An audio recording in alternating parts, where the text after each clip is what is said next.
The Battle of Stalingrad is one of the most deadly in history. As the German Sixth Army entered the city, the fighting with its Soviet defenders quickly developed into a meat grinder with devastating losses. As both armies began to look for any edge over their opponents, the sewers of Stalingrad became the newest clash in the struggle for the city.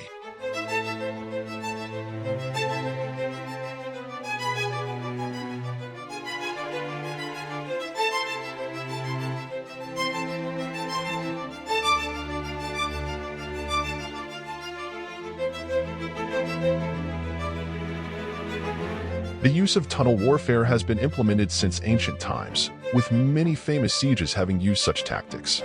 With advancements in modern warfare such as the devastating effects of artillery and reconnaissance, the need for cover from shelling and discretion when surveying enemy troops became necessary.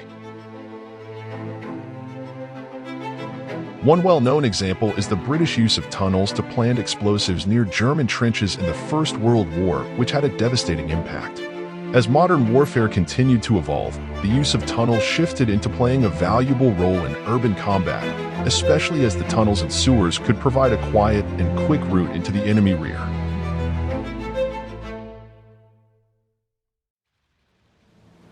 As the brutality in the battle for Stalingrad progressed, both sides began to look for any possible advantage to edge out the battle.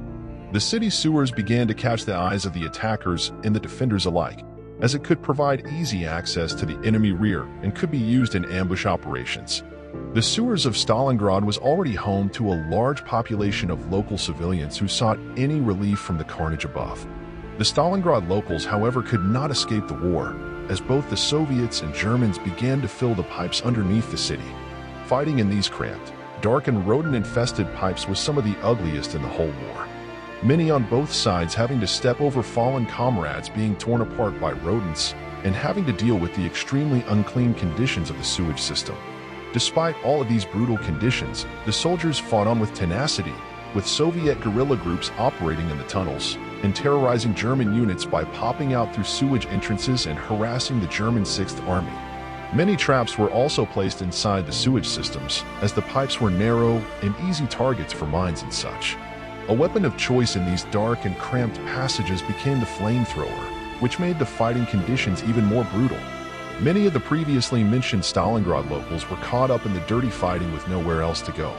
While the use of the Stalingrad sewers helped both armies in the bloody fighting for Stalingrad, it did not give a major advantage in the fighting due to its limited operational capacity.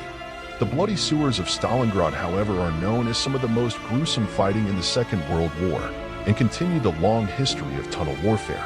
Conflicts after World War II build off of the tunnels of Stalingrad, such as the Viet Cong and Afghanistan militias, and even more recently, Hamas and Ukraine have all drawn parallels to the fighting under Stalingrad.